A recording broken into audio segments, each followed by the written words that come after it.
Welcome to the 2020 NAIOP Education Series, Mind the Development Gap Industrial Session. My name is Sarah Crute. I'm an Executive Director with the JP Morgan Chase Commercial Term Lending Group and Vice Chair of the NAIOP Programs Committee. The goal of this year's series is to provide a roadmap for managing real estate development risk and uncertainty in today's market and strategies for charting the future comeback post-COVID. We have a few announcements and event reminders before the program begins. First, a thank you to our series sponsors, our sustaining sponsor, Transwestern, construction corner sponsor, The Whites Company, and our supporting sponsor, Pulcinelli. I'd like to recognize the Education Series program coordinators, our programs chair, Brian Dietz, Joe Zanone, Bob Blodgett, Lorinda Frederick, Ben McKay, and Jody McCulloch.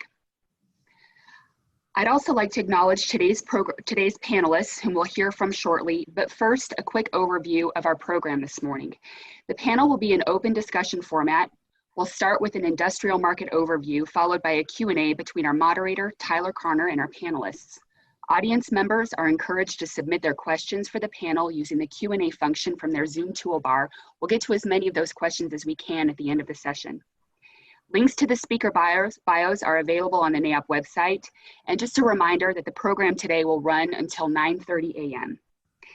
Today's special guest panelists include Tyler Carner, today's program moderator and Executive Vice President at CBRE, NAIOP past President and Board Member Kevin Kelley, who is Executive Vice President and Regional Director with United Properties, Mark Bowen, Senior Vice President and Head of Investments with Dalfen Industrial, Tom McGonagle, Managing Director and Senior Portfolio Manager with Black Creek Group, and Chris Alcorn, President with Alcorn Construction. Welcome, panelists. And just a reminder to mute your mic when you're not actively participating in the Q&A. The NAIOP staff will be advancing slides on your command. And Tyler, I'm turning it over to you. Thank you, Sarah. And thank you, everyone, for joining here.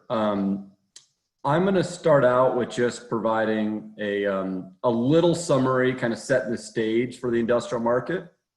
We have a really good panel here. I was kind of excited to see the group, and it's great to be able to ask this group questions. So I've put together a list of questions that this group's going to go over. But please, as Sarah did mention, submit questions to Sarah throughout, and then we'll have a good 15 minutes or so at the end to answer any questions that you guys have. But I'll just kind of start, I think, with a little overview on where the industrial market is at and maybe why it's there. And then we can go into a little bit more detail on the panel itself. So if you could go to the next slide, please. This slide is kind of basically a summary of development, industrial development in Denver. And really what I want to kind of point out here is the orange line there is availability. You see availability is increasing. The dark green line is construction. And you see development is essentially at a 15-year high. And the light green line is absorption. And you can see absorption is actually down. It is worth noting from an industrial absorption standpoint, the far right line is only through Q2, it's not annualized. And really what ended up happening in 2019 is there just wasn't a large deal that took place. We got kind of used to, Denver got used to some 500, 700,000 square foot deals. And that just didn't happen. We've already had a couple of those happen in 2020. So if you kind of annualize the 2020 numbers, it's probably likely to be closer to 2017 and 2018. But I think the big takeaway I just want to kind of talk with this group about is, industrial is really one of the only product types that is not seeing a development slowdown kind of post-COVID. And I'm going to talk a little bit about why, but I really look forward to kind of hearing the panelists' take on that. What's really happening in our opinion is there's so much money allocated to real estate, and right now groups are putting a little bit of a pause on retail investing, office investing in development, and there's allocations that are quickly shifting to industrial. And really through COVID, that is just continuing to drive the industrial development pipeline.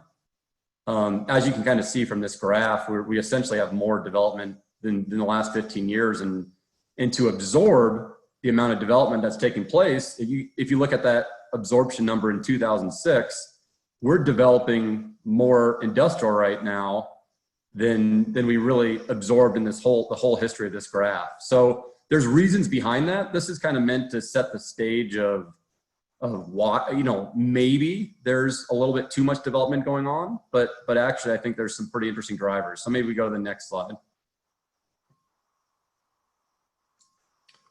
So this is a slide that's just kind of a macro driver of the industrial, really Colorado, but the way to think about industrial in Colorado is it's a population play. Denver and Colorado is essentially an island. So from a distribution standpoint, you can't serve Denver from really any other market within 1 day's drive. And in the past, that's been a bit of a negative to Denver, but with e-commerce and everyone trying to service everybody within, hours, basically what that's created is you need to be in Denver. And you kind of, in Denver's population story has always been good. You can kind of see it's the 8th fastest growing state.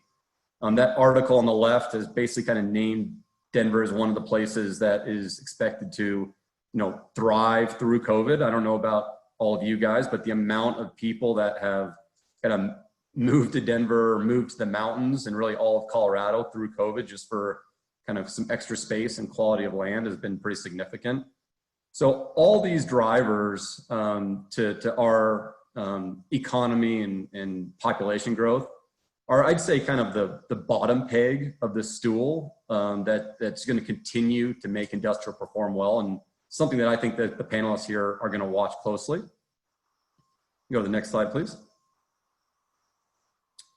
And then this is really an interesting piece here of kind of like post-COVID drivers of industrial and the onshoring of manufacturing. That's kind of been happening slowly over the last many years, but with supply chain disruptions because of COVID is likely to accelerate.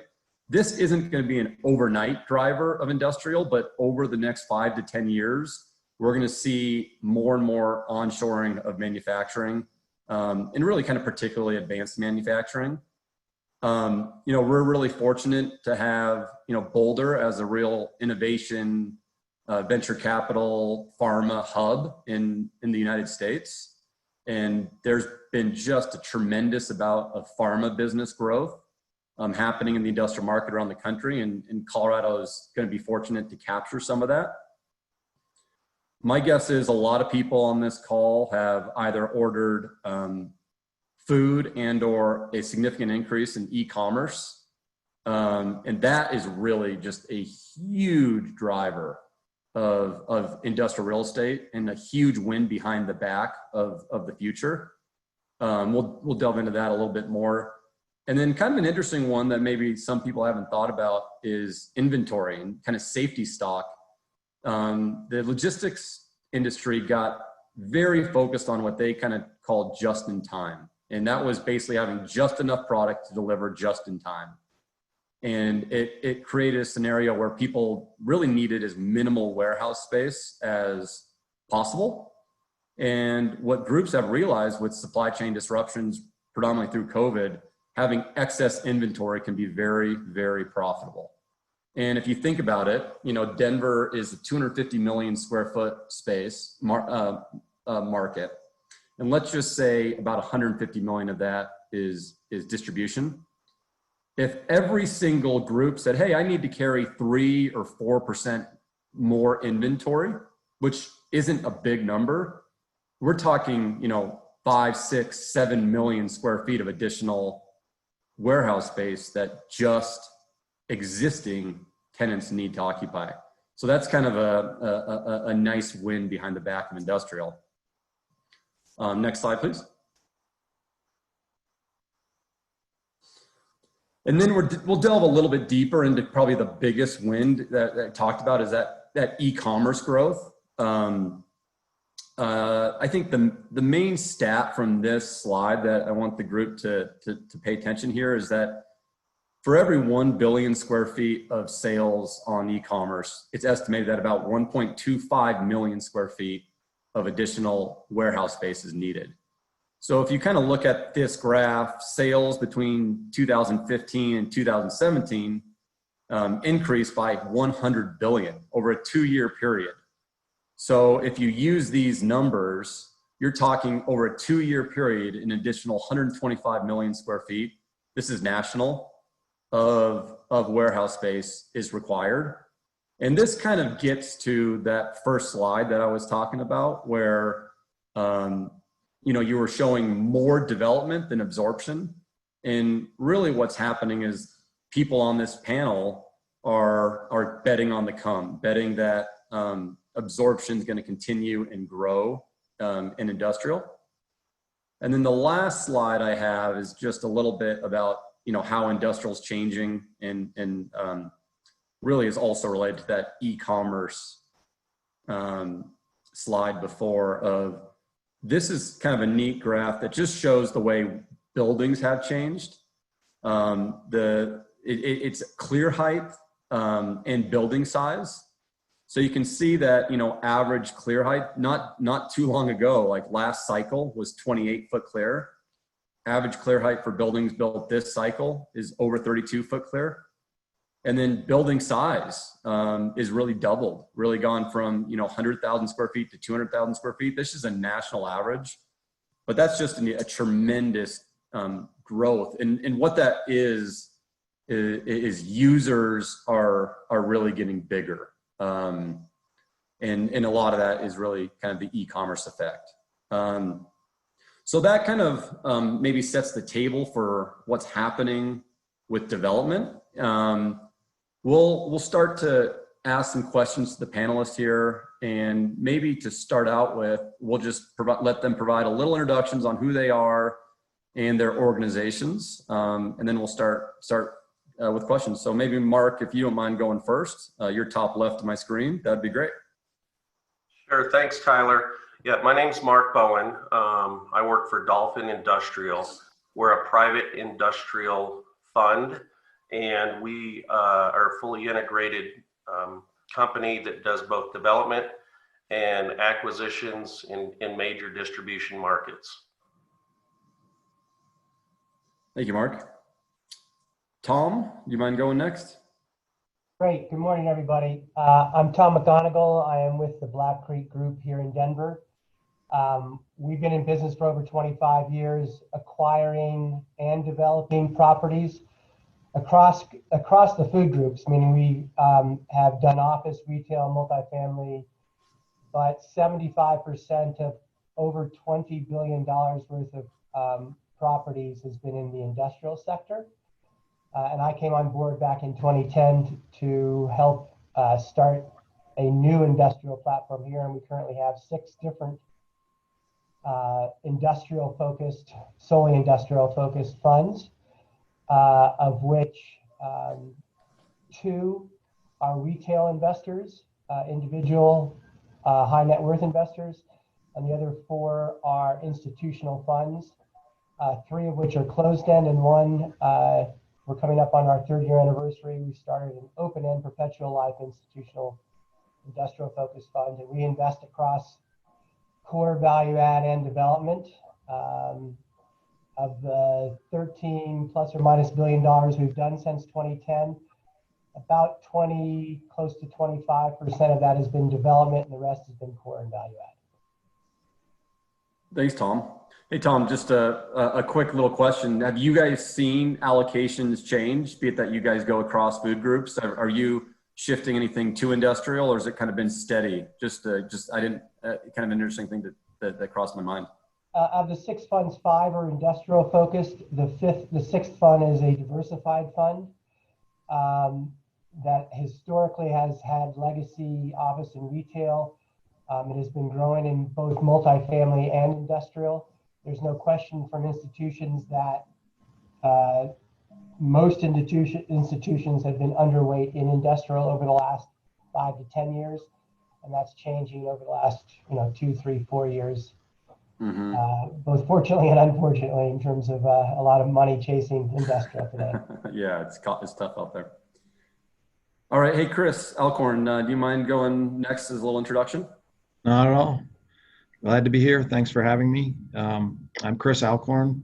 My wife Amy and I own Alcorn Construction. We're a Denver-based commercial general contractor that specializes in partnering with our customers early to ensure early in the project life cycle to ensure success on projects in industrial, office, retail, and now the multifamily markets. And we are an industry leader in industrial construction here in Denver.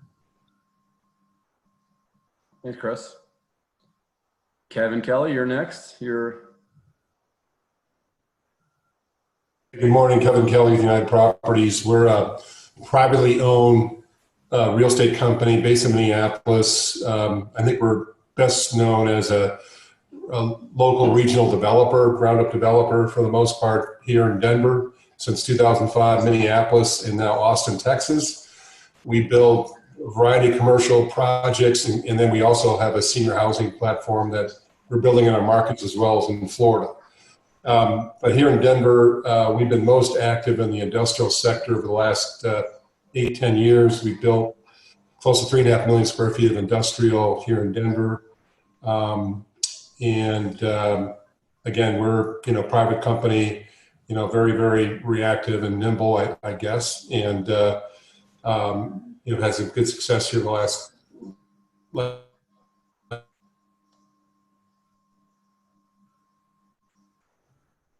you froze.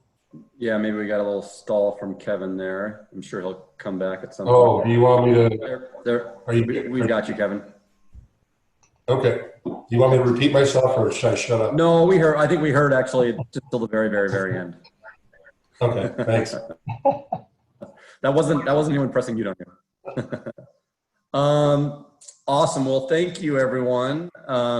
So we'll just kind of go through and ask some questions here. We've got, I think, a pretty diverse group of an audience here, from people newer into the development world, and I think as well as some pretty experienced people who just want to grab the insights of really some of the best in the business here on the panel. So I think the first question, I want to just start on a pretty basic level, and I think then we'll drill down into, I think, some more macro questions. But Chris Alcorn, you're obviously on the construction side, so different than the rest of the panelists here. So I think we'll offer maybe a little bit of different insight. So I thought this question would be good for you. But what are the key members of a development team, and when do you personally think each member should be brought in?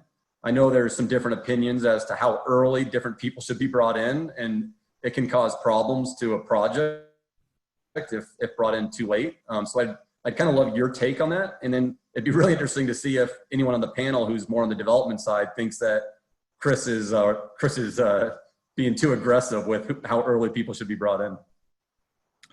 Yeah, absolutely. So yeah, I am a construction guy, but have been working for about 25 years here in Denver, mostly on development teams. Worked for several national developers before I started the company on the construction side. So I hope I have some idea, but I'll give you my opinion, and you guys can chime in if I miss anybody. You got the commercial real estate broker, Tyler, and the developer. We've got investors, hopefully, general contractor, architect, and civil engineer, as well as the other engineers on the project. Geotechnical engineer can be pretty important on projects. And my experience is that the earlier you get that team assembled, the better the outcomes are. There are a lot of decisions that are made early in a project that are hard to reverse, and that can have pretty substantial impacts down the road. For instance, if you draw something that has a substantial amount of cut or fill, import or export, that can cost hundreds of thousands of dollars, and you can really get handcuffed in your design if your design is down the road and you haven't realized that you've designed that. Or if you design north-facing docks without some input from somebody who might advise you that those are going to be icy, and different stakeholders will have different opinions. Architects can advise you on code. General contractors can advise you on cost and buildability. Investors and real estate brokers can advise you on leasability, whether that project is viable. And without all of that input, I think sometimes decisions can be made that handcuff you down the road. So my opinion is to get that team assembled as quickly as you possibly can. I'll chime in on this. I couldn't agree more. I mean, excuse me. Excuse me. A lot of times you'll hear these general contractors like to get in early so they win the business, right? So that you're going to use them. That's true, but it's like anything in business. To be more proactive is way better. Getting these guys for everything that Chris just laid out for us is far better to be proactive about these things than you get into it and all of a sudden you bring Chris in and you're reactive and all of a sudden your budget's busted, your time's busted, and you could have avoided it up front by getting these guys in with you. So civil engineers, GCs, geotechs, the more you can get them involved in the project as soon as possible. Sometimes, as you said, Tyler, it gets in the way till the deal's kind of there. Yep. But I couldn't agree with Chris more on everything he's laid out. I'll add to that. I'll second everything you both said, but the example you gave, Chris, with regard to north-facing docks, for instance, especially because we're national, we can't take what we think it was right in Denver and just transplant it someplace else. So getting local people as well is very key, especially as you get into environmental, geotech, other things like that, local council. And to Mark's point, getting everybody on board early, especially if you have a great process from a communication standpoint. So you're all talking to each other. It's not isolated silos of each one of these groups going down their path. They're all cross-talking in terms of what's right, what's wrong, including the broker in terms of who's in the market looking for space and what are you building towards. Should it be 36? Should it be 40 foot clear? That sort of thing in terms of design. Those are really key aspects. And then one other thing from my perspective with a national platform, we're very decentralized in terms of how we go to market. But a key aspect of being able to do 20 or 30 projects at one time is to have also a really, really, really good development accounting team to track, especially if you have loans. So you're tracking loan draws and you have a cross set of eyes going over everything. That's another key aspect from an infrastructure standpoint. So everyone's thinking in the back of their mind, how do I know I'm getting a good deal? How do I know that I've selected the right contractor and that I'm going to get a competitive pricing? And a couple answers to that. One would be if you select the right partner, someone who's adept at development, they know that projects don't happen unless numbers work, right? Unless the pro forma pencils. So I would say, we say to our customers, we compete against the market or we compete against the pro forma, not against other contractors necessarily, although we do compete against other contractors. It's not uncommon for us to provide numbers and then for the developer to run the pro forma and say, hey guys, this just doesn't work. And you could go way down the road, bid it out, spend a lot of time and effort to get numbers back to find out that it doesn't work and then have to go back to the drawing board. When you have that team assembled early, it's quick. You get rough budgets, you plug them into the pro forma, and then you iterate, right? You say it doesn't work, you go back, you redesign quickly, you come up with great ideas as a team until it works, and that's how projects happen. Great point, Chris. I mean, that was going to be my follow-up question. There is, I think everyone on this panel has a trusted team member, a team that they can go to where they just know through experience they're going to get fair pricing, responsive. And from a broker's perspective, that's when you have a good group where it's something that can be quick and nimble and get right to the point of things, and they're getting kind of honest feedback from everybody and can move the deal forward, opposed to bidding everything out 3 times and losing a deal because of it. There's a time and a place for that, but I think there is a time and a place for having the right relationship move quickly. So great point, Chris. Okay, we'll jump on to the second question here. the slides that I opened up talking about really just talked about, honestly, a lot of wins behind the back of industrial real estate. And I think that is the case. I'm definitely optimistic about it. But I'd kind of like everyone to say, what do you all individually like about industrial real estate? What keeps you up at night, and what makes you excited about the future? So, I mean, is there anything that's worrisome about industrial, and where are you most optimistic in the future? Why don't we maybe start with you, Kevin? Yeah. Yeah, thanks, Tyler. I think your slide of the supply demand component, on a global sense was really very, very, right on, spot on. I mean, there is a pretty big supply here in Denver, like everywhere else, and there is, the demand, the future looks very bright. And it's kind of, when you go to local markets like Denver, it's a little different, we've been traditionally our average tenants in the 100 to 200,000 foot range. Our projects we have built have really been geared toward those tenant sizes. I'd say until recently, we have not seen the development of big, large, spec projects in Denver, like we see in the East and West Coast, where there are, million square foot spec projects being built. Up until recently, I think one of my competitors built a 750,000 foot development that, basically, I think in 2016, 17, took 18 months to lease up. And so what we have in Denver is we've got large tracts of land, in the DIA area east, cheap land with infrastructure that landowners will sell or developers will sell for build-to-suits for tenants, larger tenants. We've seen a lot of larger tenants go that route, where they'll buy their own land, they can buy it cheap enough, they can do their own building, they've got the time to wait to get it done. They're looking, long-term here. And we found that building in buildings 300 to 400,000 feet or less, those tenants we can demise the buildings, those tenants can't afford to wait, they don't have the time.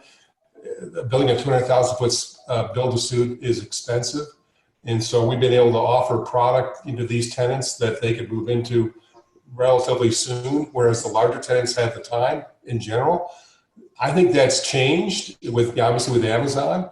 We've seen Amazon take down, that 750,000 foot building out east. They took down First Industrial, 500,000 square foot spec. They're taking down Stafford.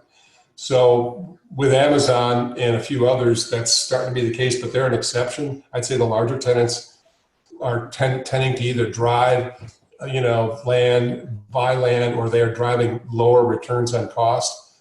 And so I think that's shifting a little bit. But I don't know if it's shifting enough that I would want to go out and build a 700,000 foot spec building today in Denver. But that's an interesting dynamic we're going to see, because of all the large land tracts we have here, the cheap land, that's always going to be a conundrum for us, that's always a problem. So we're still kind of sticking to our platform, I think, in terms of what we're building on a spec basis here. Hey, Tyler. Yep, go ahead, Mark. Yeah, if I could add on to what Kevin said, developers, what keeps them awake at night is always the supply side, right? Oversupply. But another thing that both to me is, I'm thinking about all the time, not that it keeps me up at night, that I'm also excited about. Industrial used to be slap up a box, put a thing, there it was. We're now in a new world where my friends no longer make fun of me for being industrial. Yeah. We're not the not sexy type of commercial real estate, to now we're thinking of how is industrial changing with this ever-changing world, technology, different designs, different things that you never imagined in a building before. You're having to think about the market much more than just slapping up a building, because tenants today are more sophisticated, workers are more sophisticated in the space. So you have to try and figure out how to meet that demand each and every day.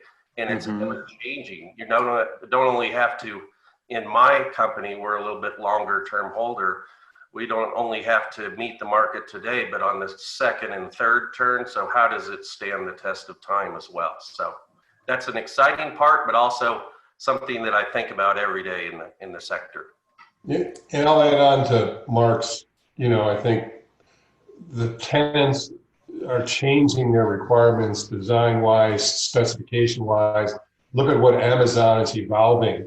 They are now going from a just-in-time or a last-mile kind of model to, okay, we want a 200,000-foot building. We want 20 acres around that to park all of our vans. I mean, and then they built a 2.5 million square foot building in Thornton, and they're building a 4.5 million square foot building in Colorado Springs. It's like, what's next?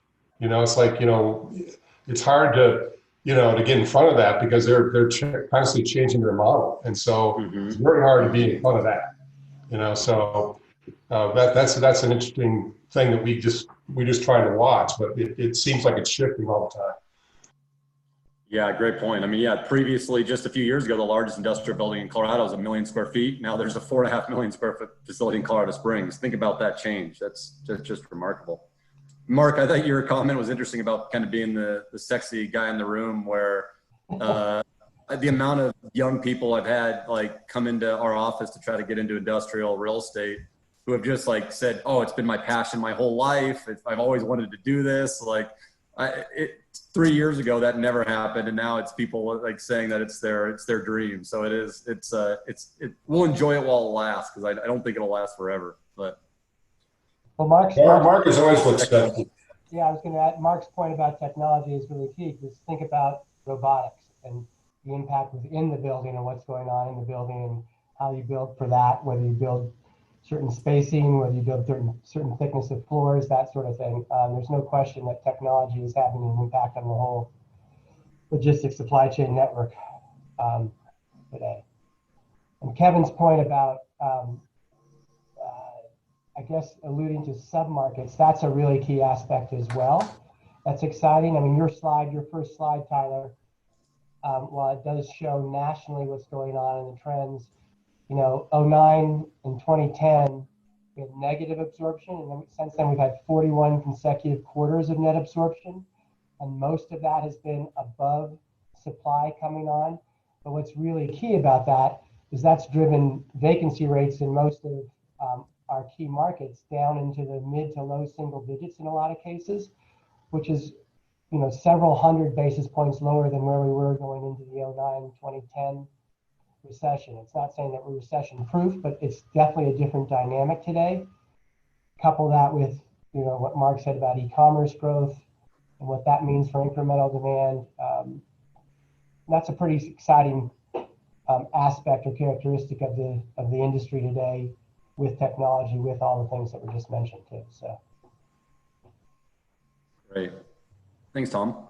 Hey, Chris, anything to add from the construction side? It'd be kind of a little bit different perspective. Well, we are seeing the higher clear heights. Anything over 400,000 square feet, we're recommending not going with a slope slab. Sometimes developers will build in a slope slab to save money on grading. Yeah, great point. 400, there's a high chance that you're going to have e-commerce, and that can mess up the electronic picking equipment and so on. So we advise against that when you're on the larger buildings. Kevin mentioned how much square footage Amazon's taken and how much parking they need. So there are plays on existing buildings. We have a customer that purchased a building southwest. It's 100,000 square feet. It would have been like a flex office, but it could be a really good last mile distribution facility because it has a ton of parking.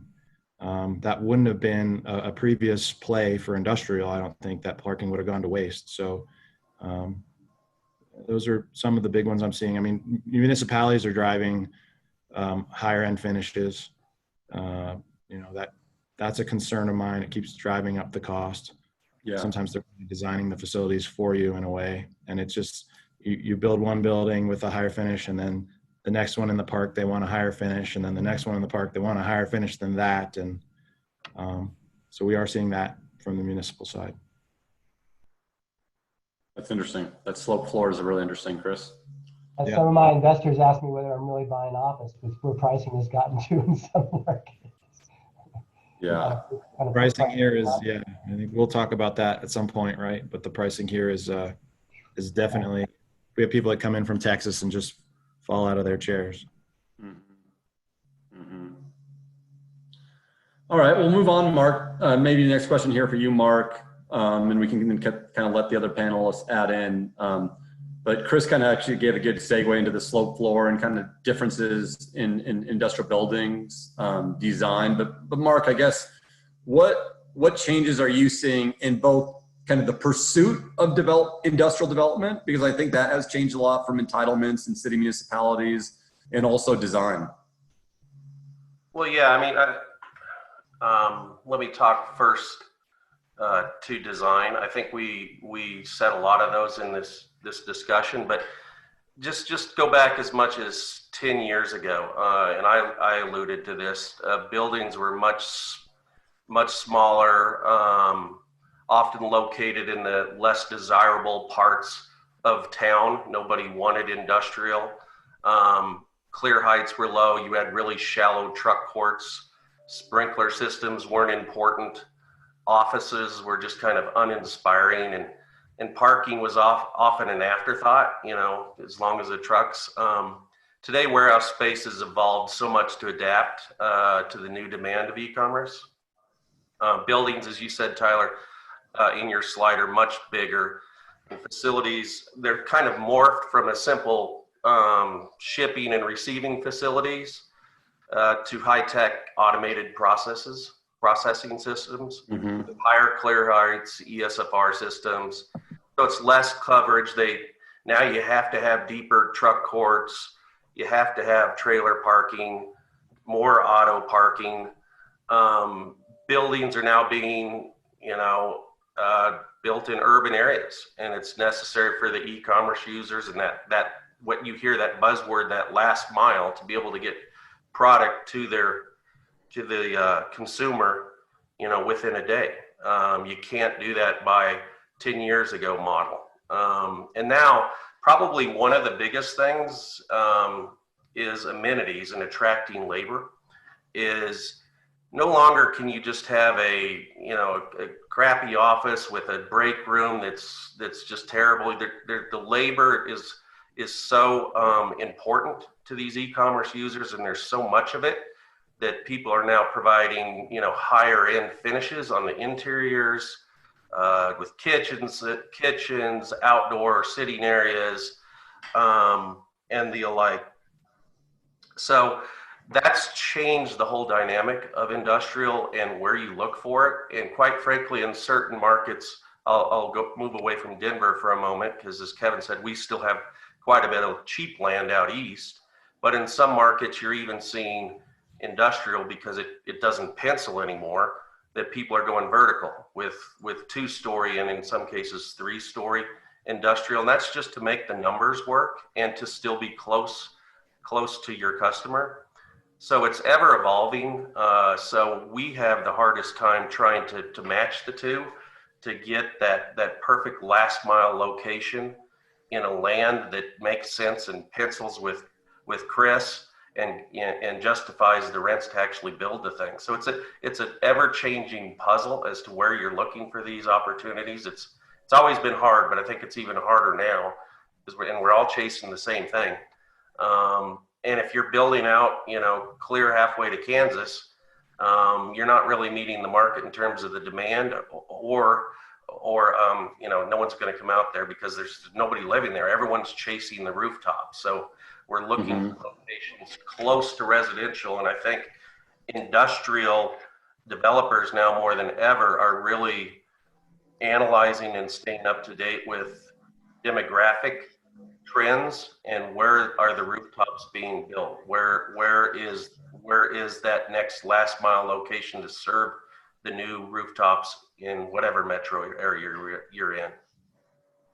One of the things that we are seeing, Mark, that you reminded me of is multi-building, developments, particularly in the, call it $50,000 to $250,000 range, because costs have gone up so much. We rarely see someone build a single 100 or a single 150. You know, they'll build a 150 and a 250 or a 150 and a 40 to, you know, so if you're going after that small bay user, because Kevin said not everybody's going to build a 700 and swing for the fences. We're seeing people now looking at, you know, 100-acre projects with 3 phases of 3 or 4 buildings at a time in order to try to drive costs down.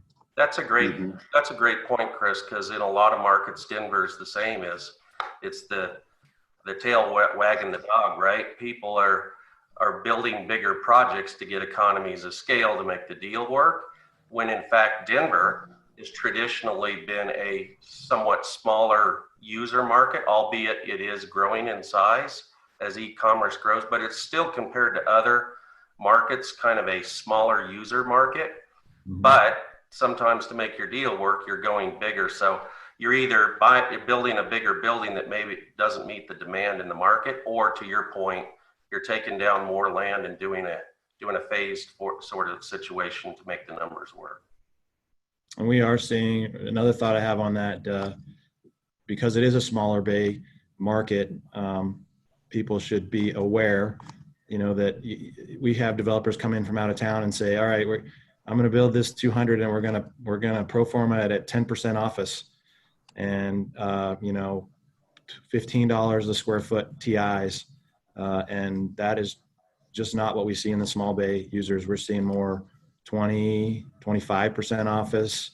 The blended average rate is typically in the $30 to $35 square foot range. So you get a tenant, you have a 150,000 square foot building and he leases 40,000 square feet. Pretty much all day long, we're seeing $30 plus or minus blended average rate, right, Tyler? Yeah, it's crazy, but TIs are tough.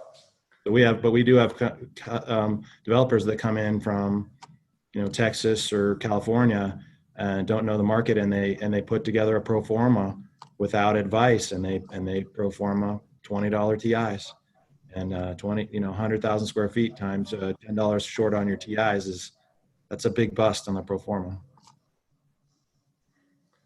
Hey, Tom, I got a question for you, because you do national and all different size buildings. Is there any sort of hard, fast rule, or maybe it's even a general rule as it relates to clear height and maybe even truck courts? At a certain building size, do you always build 36 clear or 40 clear? And what do you kind of recommend for truck courts right now? So nationally, the answer to that question is easy. It is definitely tailored to the submarket. So, for instance, I just looked back over the last 5 years, 20 some odd million square feet that we've built or in the process of building ranges anywhere from 100,000 square feet to 1 million square feet. Again, it depends on the submarket. Yep. A couple key generalities, though, across the board strategically is, since we're building 100% spec, we're not doing build-to-suits, we do, even with the e-commerce trends that are going on and the high-tech type of focus, we try to build as generic but as functional buildings as we can, regardless of size. So yes, above 200,000 on up, do we build 36 foot clear all the time? Generally, yes. And if it's 500 or 800, do we build 40 foot clear? We're starting to do more of that. Again, it depends on the submarket. The key thing about last mile or last hour delivery, because that is near to where the customer lives, they tend to be in denser areas. So really what you're looking at there, we're acquiring older, smaller buildings in those markets with 24, 26, 28 foot clear, which work just fine because the product's just moving in and out of the building really quickly, so you don't have to worry as much about racking and things like that. Yep. And we're still not doing a lot of tear downs in some of those denser markets in LA, Long Beach, that sort of places where the buildings there that might be 30 years old are just as functional today for e-commerce. Another example, for instance, in Northern Virginia, just outside the Washington corridor, we just a year ago, 2 years ago, built a spec 100,000 square foot building, completely spec. During construction, Amazon came to us and they used that building for literally driving cars and vans into 2 bays on that one side and driving out the other side. People load the trunks up, and that's totally last hour delivery, where they deliver, you know, there's X million people within a 20 to 60 minute drive time. And that's all they're using that building for. But we built that spec with general, you know, not even trying to appeal to Amazon, but it works perfectly for what they need in the market like that. It's a long-winded answer. There's some generalities, and there's no question that a 36-foot clear height is better than a 32 today if it's a certain size and a certain market brand new, because you never know who you're going to attract, and you want to attract the largest customer tenant base as you can. That's great. Yeah, kind of like Chris saying, you got to get the experts together in the room early and decide the right product to build. Exactly. All right, we'll move on to the next question here. And this may be a little bit self-serving because I want to know the answer to this from a brokerage perspective, but I also think the group, the audience here, it really kind of goes maybe to where your minds are at as it relates to what's the right kind of product for the market. Kevin, maybe this one I'll start off with you, but where, you know, what just describe, if I could bring you the perfect deal right now, describe what you think that would look like, and kind of, you know, where do you see where you'd want to go? I know you need to obviously deviate a little bit sometimes, but what's kind of the perfect deal for you guys right now? Land under $3 a foot that's fully improved, flat, no to 10. You know, perfect deal. You know, taking out of consideration price. Yeah, just don't worry about price. What's the perfect type of deal? Yeah. You know, again, it kind of depends on the submarket, but I mean, you know, we're actually looking at sites outside the I-70 corridor right now, where we just got approval for a site up in Louisville. And that's a different world, you know, very land constrained, as you know, hard to get sites, and, you know, it's just a lot of blood, sweat, and tears. But that's a 15-acre site, and it's small. We actually have 2 parcels up there, I should say, so we're closer to 20.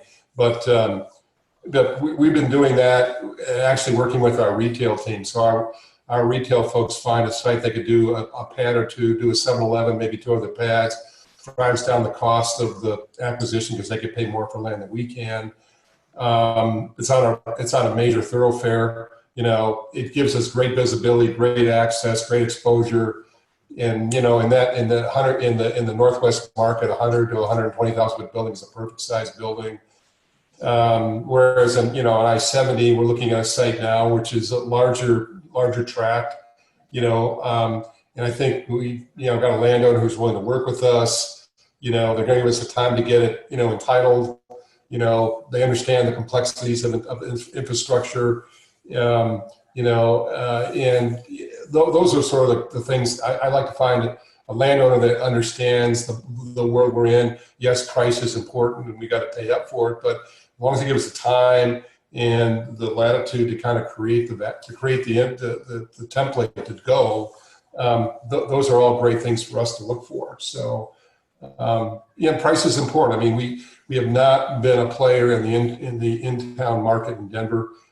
There's a lot of people chasing every available site inside of 270, off I-25, whatever it takes. They're gonna buy that land. I worry about that market. Just a lot of supply could come on, and I'm not sure if the tenants can pay the rents that are gonna be required to support that market. So great, Kim. That's super insightful. I mean, I think that's interesting and not expected answer. That the perfect deal is one where you have a landowner that's kind of willing to work with you, so you can design the right type of building for the product and give us the time and you know, understand what the process is. And I've found generally more than not here in Denver, we've found landowners who are receptive, and yeah, I think that's been a real win for us in giving us the time to do it. So. Yep. No, that's interesting. You're right. That can be hard though.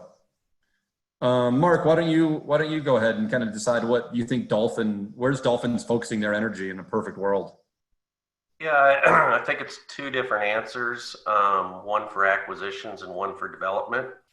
Acquisitions is just as infill as you can find me, as close to the rooftops with tenants that need to be there for the specific reason they need to reach either downtown or that last mile user. So there's a reason to be. So no surprise there, location, location, location, infill as possible on acquisitions. Development might be an interesting answer for you. And it kind of dovetails off of exactly what Kevin said, is I like a deal that's not pioneering, but you find that's actually a difficult deal or has some hair on it or something you have to work through. Because at least in our shop, and I don't think it's all that uncommon for the others on this call, is those are often the most profitable, where you can get in and get it for a price that works, like Kevin said. And the reason you are is because you're going to have to work through some issue, whether it be through cities or approval processes or environmental or whatever the situation may be. Our best deals have been the ones that we've had to actually take time and study and work them out. And I'll give one quick example. It's just kind of a fun one that people on the call might be interested in. It's not in our Denver market. In Orlando, we took down 270 acres. It's as close to the downtown and the airport as you can possibly be. Well, no one else took the time to figure it out. And here was the issue with it. During World War II, it was the old bombing scraping site where they'd actually practice, scraping runs on this site.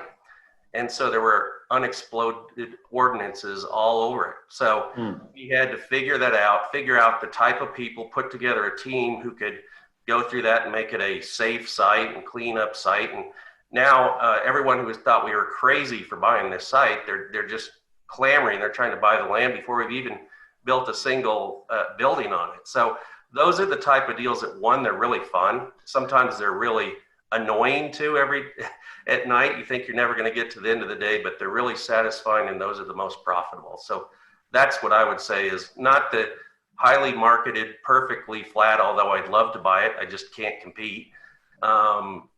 It's something, putting together a site with farmers or whatever it takes, just like what Kevin said. Yeah. Tom, I'd love your opinion at Black Creek, such a large organization, and kind of where you guys are focusing your effort. Yeah, the key aspect that Mark just brought up is something we adhere to as well. And one of the things that helps us, we're very decentralized, as I mentioned. We go to market, so we have 6 offices around the country. While we may buy, build, and own in 20 plus or minus different markets around the country, by our building, we actually are probably 80% of what we do is in 10 or fewer markets. So really supply constraints. So putting together, trying to aggregate parcels, doing something a little bit different, like Mark said, we can do that because we're on the ground. So we search for that. And one other key aspect for us really is, because we're not a land banker, speed to market is key. So most of what we do is unentitled, but we have because we're doing it in markets that we know the townships, we know the councils, we know the planning boards. We think we see through and we assess that risk in terms of time to market or time to getting entitlements. Are we always right? No, but over the long period of time, we tend to be more right than wrong in that, and that's key. So we're not doing multi-phase projects. We may build a couple buildings at a time, kind of thing, but that speed to market is key, especially when you do have such low vacancy rates because of what is going on in today's environment. You're not sure where the economy is going in some of those markets. Although most of our tenants, in fact, 99+% of our tenants are all still paying rent. So speed to market's a key aspect that I would add to what everyone said as well for us. Great. Thanks, Tom. I always think what impresses me about developers and construction people is their problem solving capability. I think for people who are kind of newer in the business, they're almost afraid to make a mistake. And I think people on this panel basically know mistakes happen, and it's kind of how you deal with them that I think really does make a great developer. So I think it'll be really interesting. Can you basically either name a mistake that you've made, a big mistake you made on a project before and how you solved it?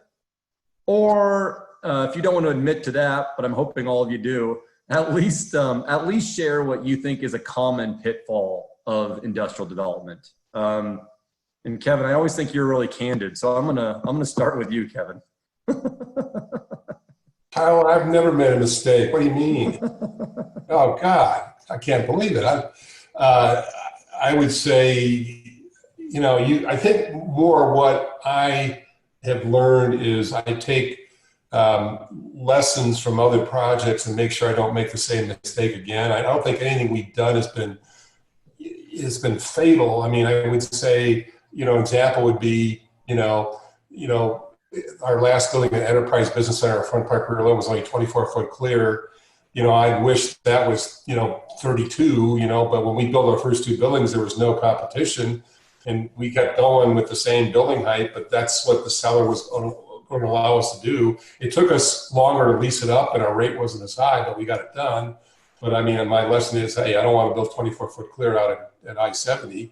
Aurora, Tower Business Center, cost considerations, sometimes we're saying, well, we'll defer some of those costs to the tenant improvement side, thinking, well, we can save money in Corn Shell. So in Aurora, when we did our cross-dock building, we built only every 8 truck doors, we built a package in.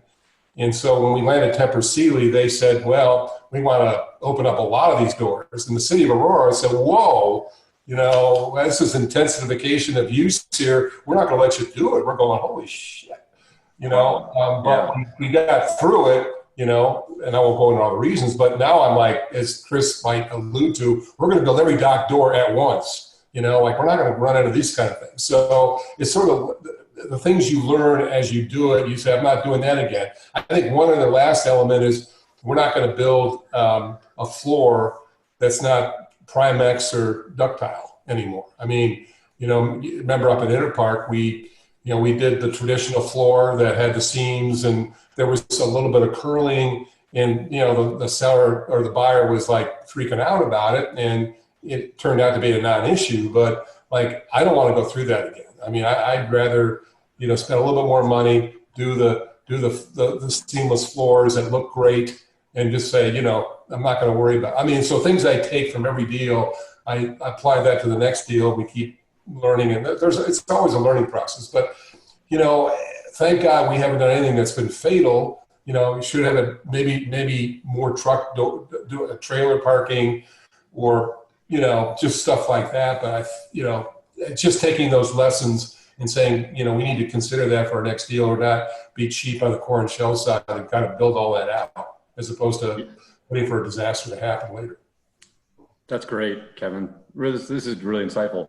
I want Chris to answer this question because he gets the privilege of not needing to point culpability at himself and can just blame it on, some client of his. So Chris, I'd love for you to share what you think are some common mistakes that people make, or maybe it's just a funny story about something someone did that they really screwed up on, and you don't need to say who it was. We had an investor purchase a building up northwest where the developer didn't have industrial experience and made a lot of kind of rookie mistakes on the specs for the building. So they did a commercial meter center instead of a bus gutter. So they were stuck with like 200 amp sections. If you get a 800 amp tenant, that doesn't work. Can't do it. They ran conduit to every one of the bays, 2.5 inch conduit to every one of the bays. It's kind of a retail spec. They built their dock leveler pits in, and then they blocked back over them on the outside. They painted everything white on the ceiling, which isn't terribly uncommon, but we usually buy white deck leave the bar joists gray. They're, all in all, what ended up happening is they ended up having to sell the building because they ran out of money to do their TIs, because I figured they'd spent about $800,000 on things that they considered upgrades that weren't recognized as upgrades by an industrial tenant. And they just really missed the mark. So interesting. Yeah, I mean, it's always, you start building and things happen. It's always interesting to see kind of what's going to unfold. Like Chris, I think I know of a project that you worked on where there ended up being a little bit of like some water running through, underground water running through the site that you didn't know, and all of a sudden you got to solve to, some water issue that you didn't even know existed. Yeah, I would say on that project, the water table was high, and we dug into it and realized it was actually pressurized. It was more like a spring than just a water table. I couldn't tell that on the geotech report.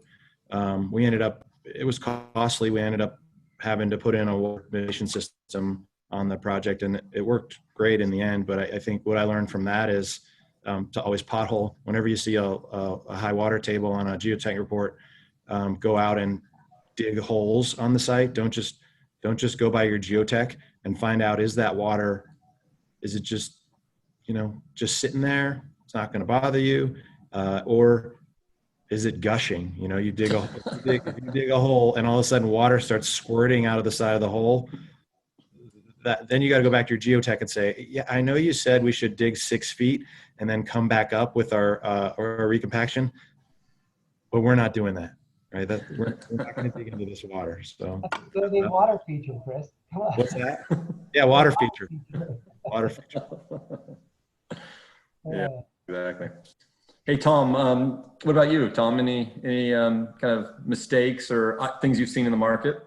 Yeah, to Kevin's point, knock on wood, last 10 years, nothing fatal. That's partly due to what the markets have done too. The biggest mistakes we've probably made over 100 different projects, a couple times location and a couple times misjudging supply in a market have had an impact. We actually, early on, we also buy what we call forwards, meaning there's a few developers we also work closely with where we'll take them out upon completion and just have leasing risk to some extent. And we really liked a couple buildings. We liked the developer Hillwood, for instance. We liked a couple of their buildings out in the Inland Empire and really wanted them, but we had to buy a third building that was located in a new market. And we sat in that building for 2 years, sold it at our cost, fortunately, as the market caught up to it. But again, that was a misjudge. We sort of knew it going in, but it was a misjudge of market. Mm-hmm.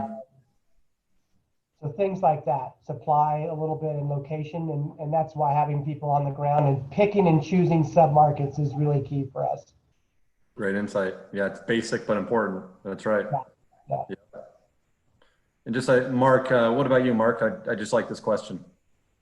Sure. Well, I mean, most everyone said it is sometimes nothing fatal, but building a little bit of the wrong product to meet the market, which just means lower lease up times. But I'll give you one that's kind of interesting. It's in Seattle. As we all know, it rains a lot there. We got this 65-acre site, again, assembled from a turf farmer. Took forever to get it. And quite frankly, this guy moonlighted as an excavator. So as part of getting the deal, so to speak, we promised him he could build our pad sites for us. Well, Seattle is a little bit different market than Denver in terms of building pad sites. It rains a lot. You have to do what's called, build a pad and then you preload a site. So you get proper compaction. Well, it was raining to be, in Seattle, there's a certain development period where you can actually get this done in Seattle. So we put as part of his compensation of giving us the deal, not only the price for the land, but doing the excavation, which was a huge mistake because he couldn't get it done within the time frame that we needed to before the torrential rains came. So we had to step back, realized we made a mistake by doing this, go ahead and just pay the guy the rest of what he would have made and bring in some experts and finish it off before the torrential rains came. So it was a big project, so we're able to absorb those costs. But it was realizing that, okay, I've made a mistake here and I need to correct it as fast as possible before it becomes an even bigger mistake. And we were able to do that. It ended up being a successful project. The guy was a little bit miffed at first when we said you're fired, but here's a check. But you know what? He still sends me Christmas cards to this day because he got paid anyway and he didn't have to do the work. So thank goodness it was a big enough project to absorb that kind of a cost. That's interesting. I mean, these are great examples. Yeah, I would just echo on Mark, everyone's comment, and Chris as well. You can't punch enough geotech holes. I mean, you just do as many as you can possibly do and just keep punching them, because you might find something you would never have found if you didn't do it. I mean, and then I think the second thing is, when do you pour your slab? And I've heard of several deals here in Denver that slabs were poured with frost, over frost, and the floors turned out horribly and the whole project turned out, I mean, those are some of the things that worry me a lot. It's just, making sure your contractor knows what they're doing and don't, and get plenty of, findings, research behind you to make sure you're doing it right. Because it just leads to problems down the road. Yeah, we have had projects in the past where not a lot of holes were punched and we found trash. We found pretty large veins of trash that was historically put on the site, and it cost a couple $100,000 to haul it off. And it was a surprise, whereas had more holes been bored, that could have been put back on the seller as a reduction in the price of the land potentially. I got one more story real quick. I thought about it here. One of our projects, we had to tear down a house on a large lot, and our contractor, our demolition contractor, the day before they were going to start, doing all the demolition, went inside the building because he thought he saw someone hanging around the house. Went inside the house and found that someone had committed suicide, hung themselves in the house. And luckily, it was only like the city of Aurora came out to a police investigation. Matter case closed. If we'd gone ahead and demoed that house and found remains, it would have been months of forensic science and everything else. So we were lucky that that guy had walked through the house, and because he thought there was something strange about it, and found this guy who had taken his life. So, I mean, we luckily got through that, but that's just kind of things you run into occasionally. Jeez. Wow. Well, I think we have time for 2 more questions, and we'll open it up to the audience. So if anyone in the audience has questions, please start submitting them. I think we have to hit on construction costs. So I'm going to direct this one to Chris, but I mean, from a personal perspective, I'd love to see some relief on construction. And I hear rumors about some in office and a little in multifamily, but really haven't seen. I think I heard one group kind of say 1 to 2% on industrial. Chris, are we seeing any, and are we going to see any is the real big question. I know that puts you on the spot, but I have 2 words. I have 2 words if you want a deal, Tyler. Hurry up. What? Hurry up? Hurry up. Yeah. I mean, really? So we just I got a report yesterday from Ken Simonson, who's the AGC economist. Materials costs are not going down. In fact, they're continuing to go up, even though construction prices are going down slightly, which means that general contractors and subcontractors are just compressing their margins. There's no real reduction in cost. But for projects that start soon and have a kind of a short lifespan, are finishing before, early to mid next year, contractors, I believe, are willing to take lower margins.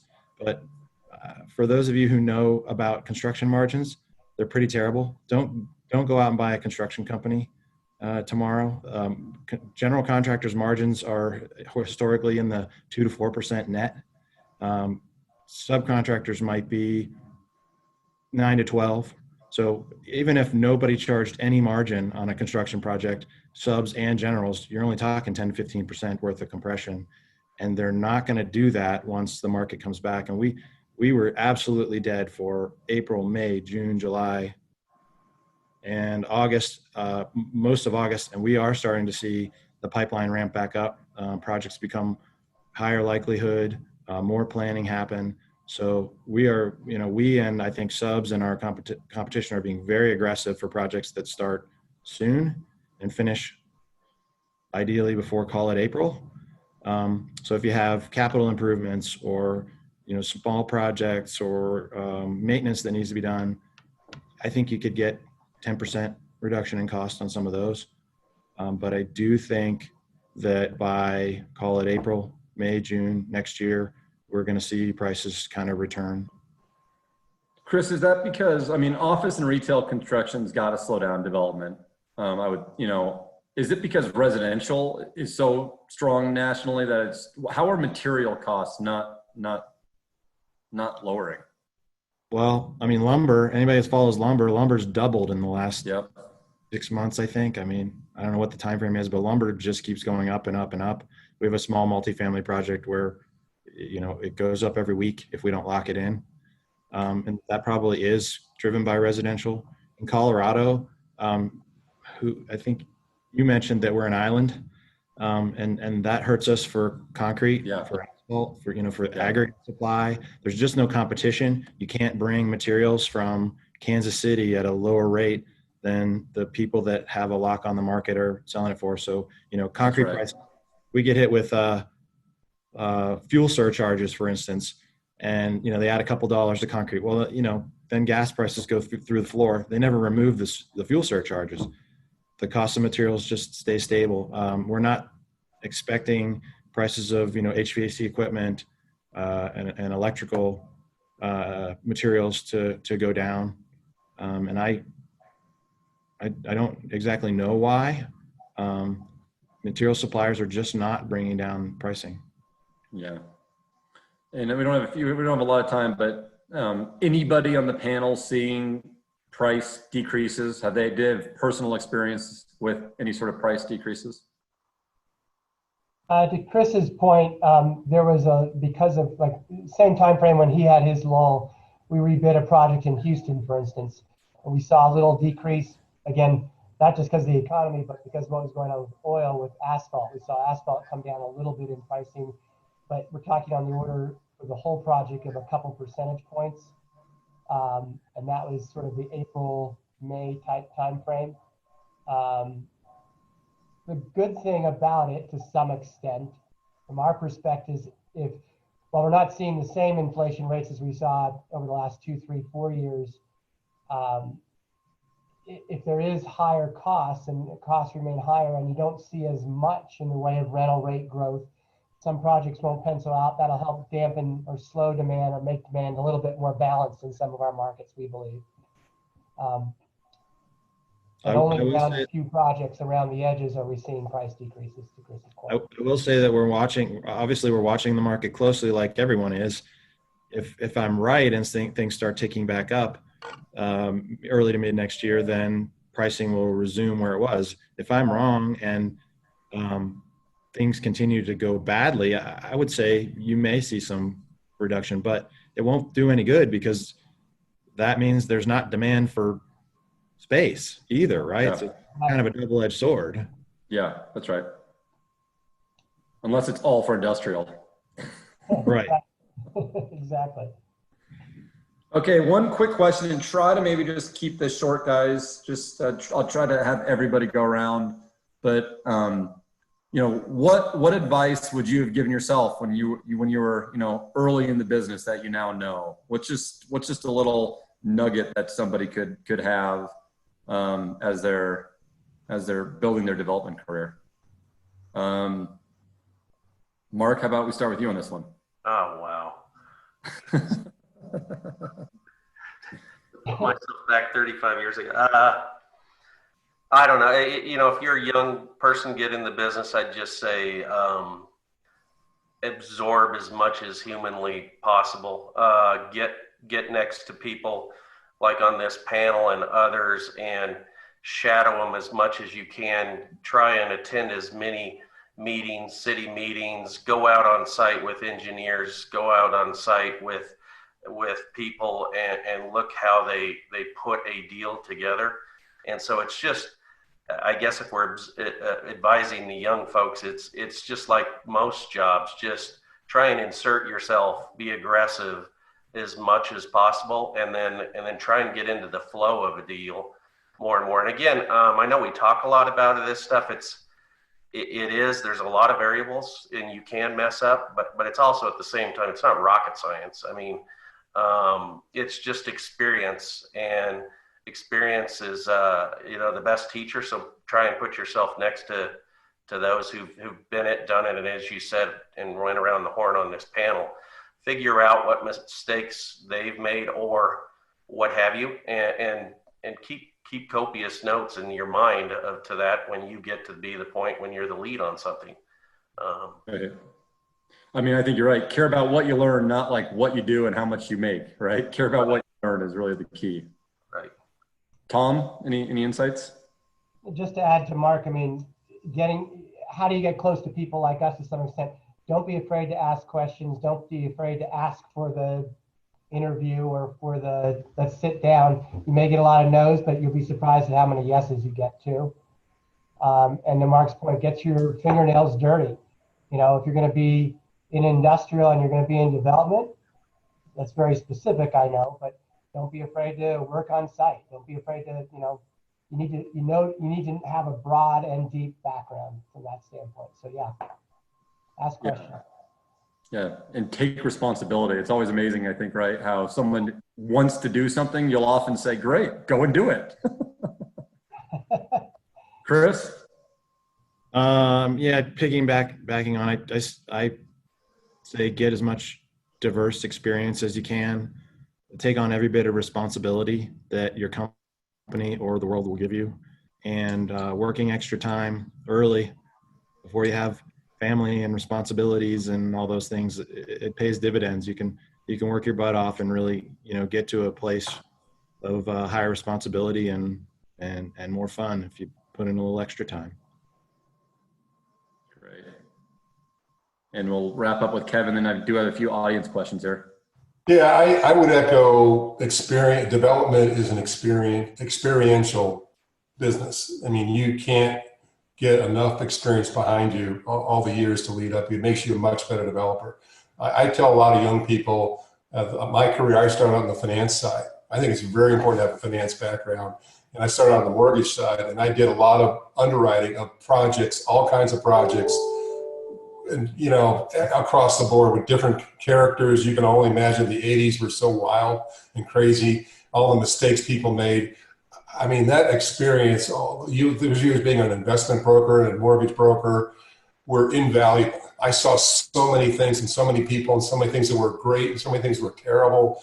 And, eventually I became a developer, halfway through my career. But with all that background, the finance side, understanding cap rates, interest rates, how things are underwritten, I thought that was really important, because then it led into this career where I've seen a lot. And all that is kind of bubbles up and makes you a better developer. So those are sort of things that I would impart.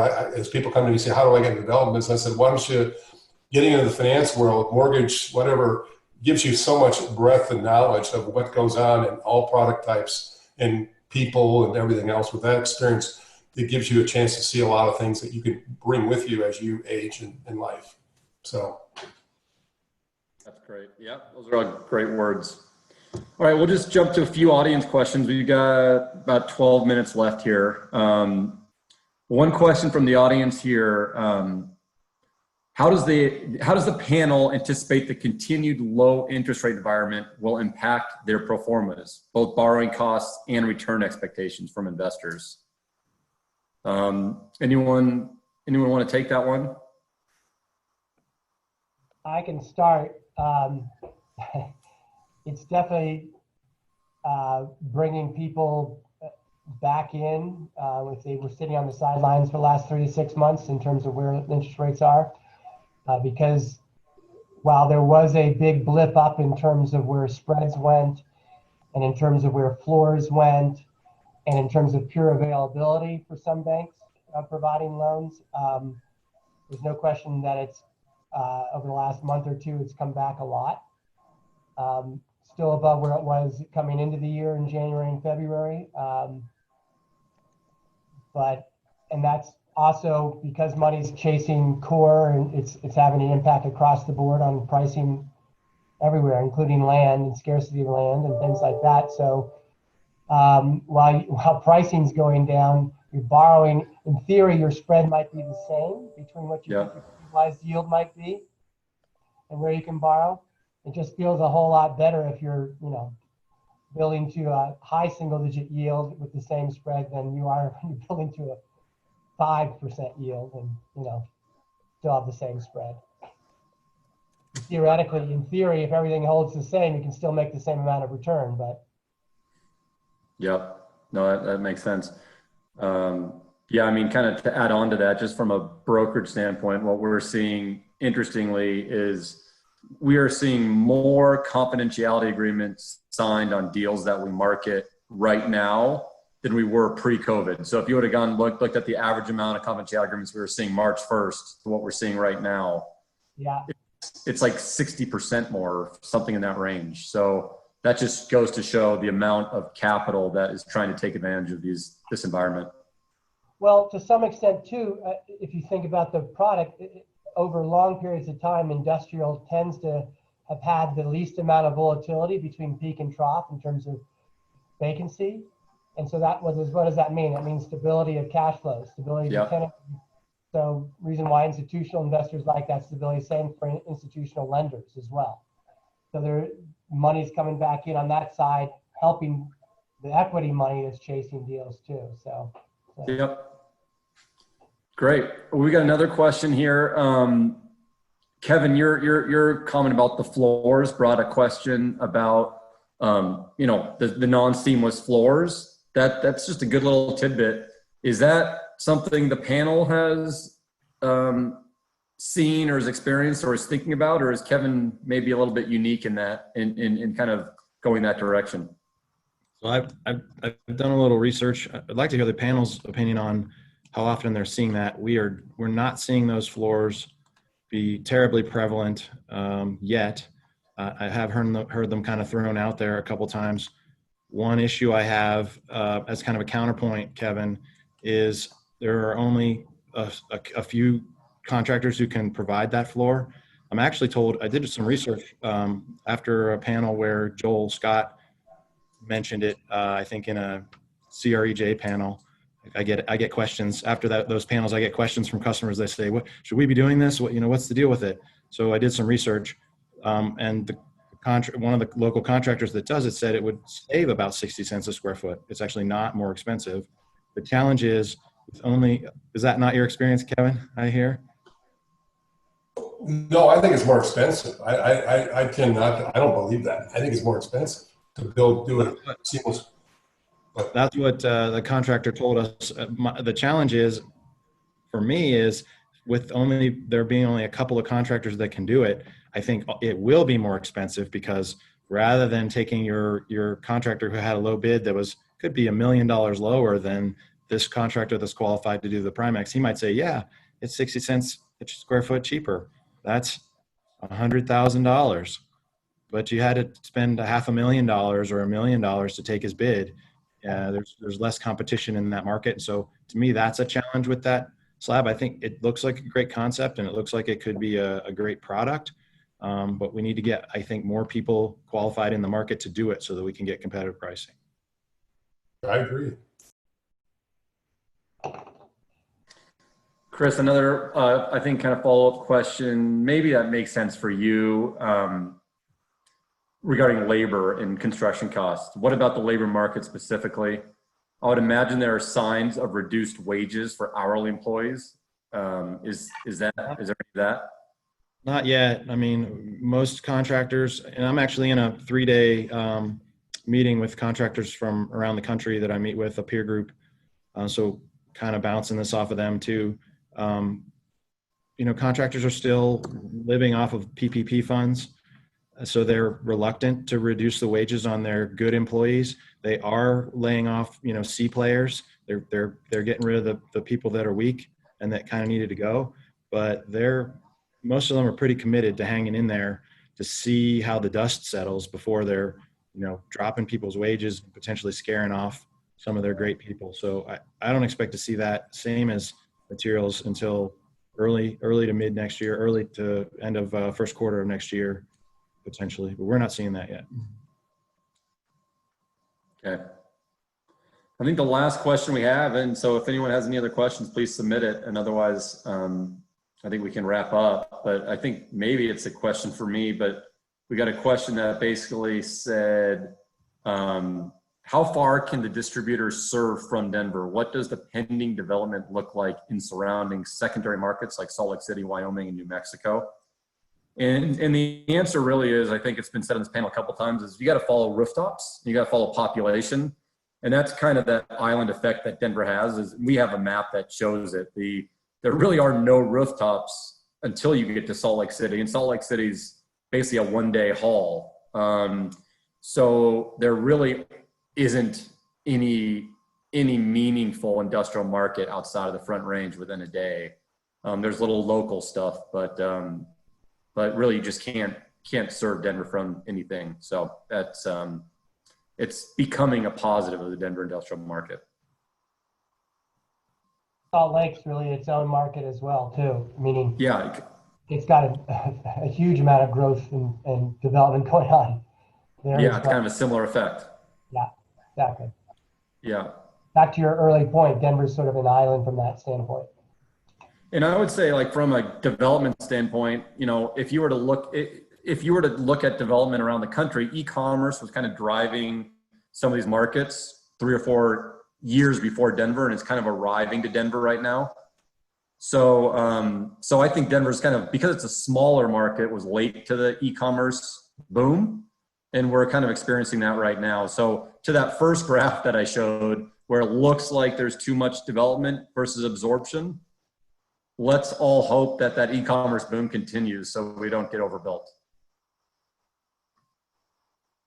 I think that's it. And I think Sarah has some closing remarks, and Mark, Tom, Chris, and Kevin, super interesting. And I took notes myself. So thank you. Thank you. Thanks. Great. Well, thank you. Just a few closing announcements here. First of all, thank you again to Tom, Mark, Chris, and Kevin, and Tyler. What a really incredible, insightful, and candid panel discussion today. We appreciate your time and your expertise very much. We'd also like to acknowledge again today's program sponsors, Transwestern, The Whites Company, and Polsinelli. I'd like to encourage our attendees to complete the post-webinar survey and to visit NAIOP website at naiopcolorado.org for details on upcoming events and programs. A recording of today's webinar will also be available on the website later today. And please mark your calendar for October 21st, which will be our third session in the Mind the Development Gap webinar series focused on office development. Registration is now open. Please visit the NAIOP website for details.